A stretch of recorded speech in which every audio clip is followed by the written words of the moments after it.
Miss Bel Mariano, ganito ay pinagtanggol at ipinagmalaki ng ina ni Mr. Donnie Pangilinan. But before that, if you haven't subscribed yet to my YouTube channel, please don't forget to like, share, and subscribe at hit mo na rin ang notification bell for more showbiz updates.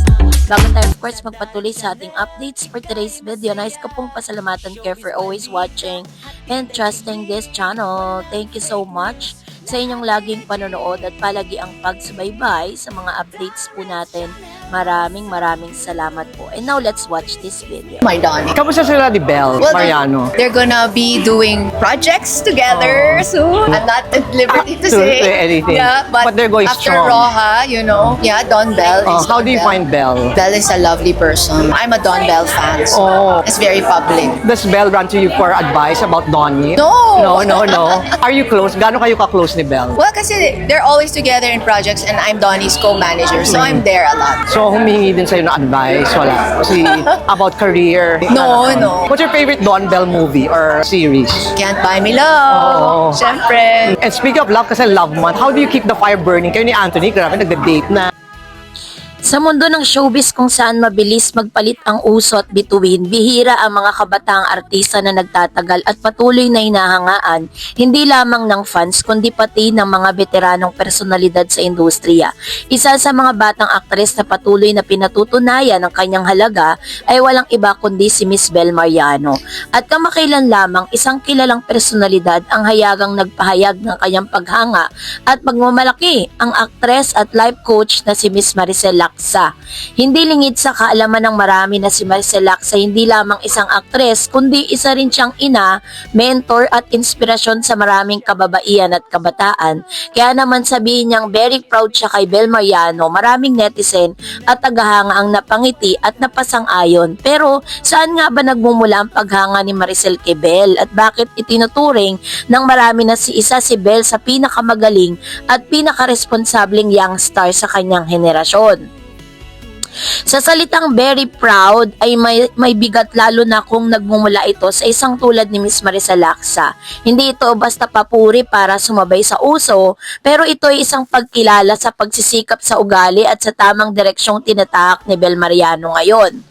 Para sa marami, ang ganitong uri ng papuri mula sa isang veteranang aktres ay parang basbas. Ibig sabihin, may ginagawa kang tama. Sa isang industriyang puno ng intriga, ang pagkilala mula sa mga nakatatanda ay patunay na hindi lamang talento ang puhunan mo, kundi pati karakter. So, isa sa mga dahilan kung bakit proud na proud din si Miss Maricel Laksa para sa kanyang daughter-in-law in the future ay ang pagiging mabuting role model nito. Sa panahon ngayon na maraming kabataan ang madaling maimpluwensya ng social media, malaking bagay ang magkaroon ng idolong nagpapakita ng tamang asal. Si Bel ay hindi kilala sa iskandalo, mas kilala siya sa sipag, professionalism at respeto sa kanyang craft. Para kay Maricel, mahalaga ito dahil ang mga batang nanonood kay Bel ay natututo hindi lamang kung paano umarte, kundi kung paano maging desenteng tao.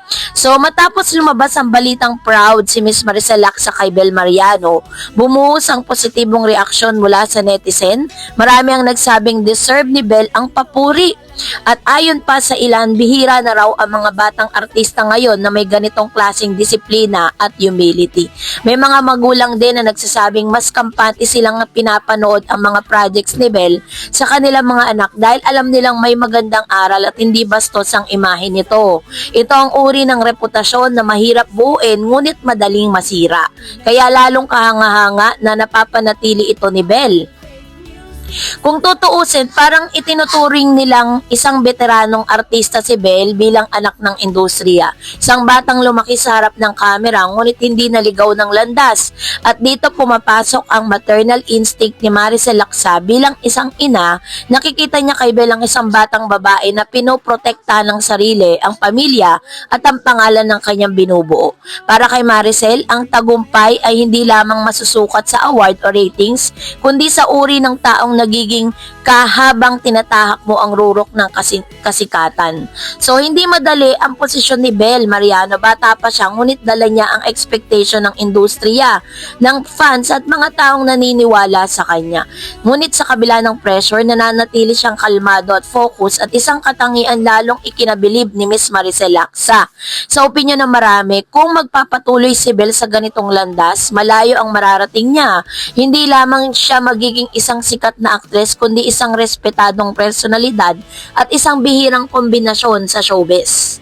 Ang papuri ni Maricel Lacsa kay Bel ay isang nagsisilbing paalala sa ilang kabataan sa industriya na hindi kailangan dumaan sa kontrobersya para mapansin.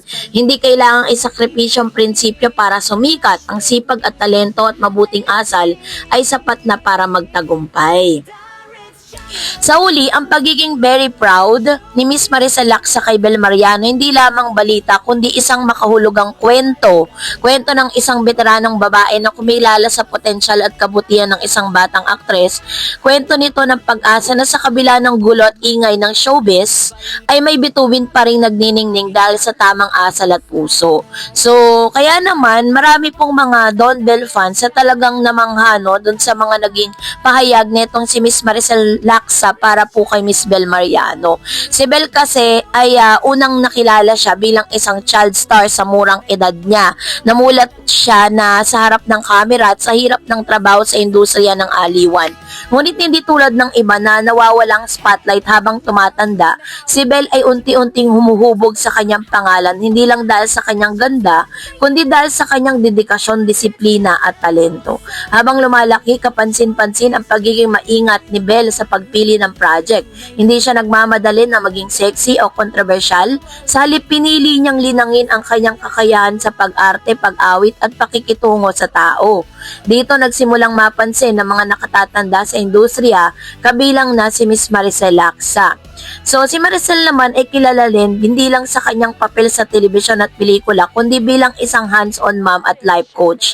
Madalas siyang magsalita tungkol sa pagpapalaki ng anak, values formation, at kahalaga ng mabuting asa, lalo na sa isang industriyang puno ng tukso at pressure. Kaya nang mapansin niya si Bel, hindi lamang ito simpleng paghanga bilang kapwa-artista.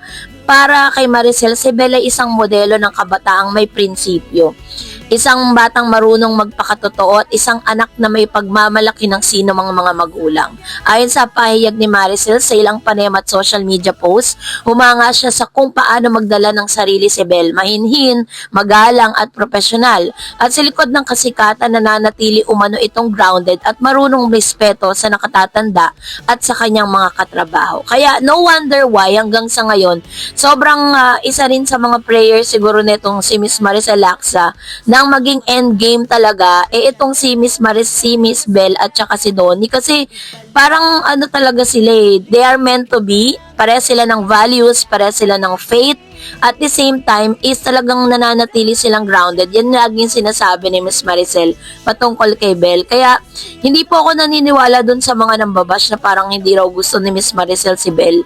Sa mga sinasabi pa lang ni Miss Maricel Lacsa, pinapakita niya dito na kulang na lang ipagduldulan niya kay Miss Bel yung kanyang anak na talagang si Bel ang kanyang bet para po sa kanilang future. Kaya naman na hindi po kayo nagkamali ng hangaan dahil si Bel po ay napakagandang ehemplo bilang isang kabataan sa industriya ng aliwan. So that's it for today. For more videos and updates, please don't forget to like and subscribe, and please don't forget to follow my Facebook page, Dar Eds TV and Dar Eds channel. God bless everyone!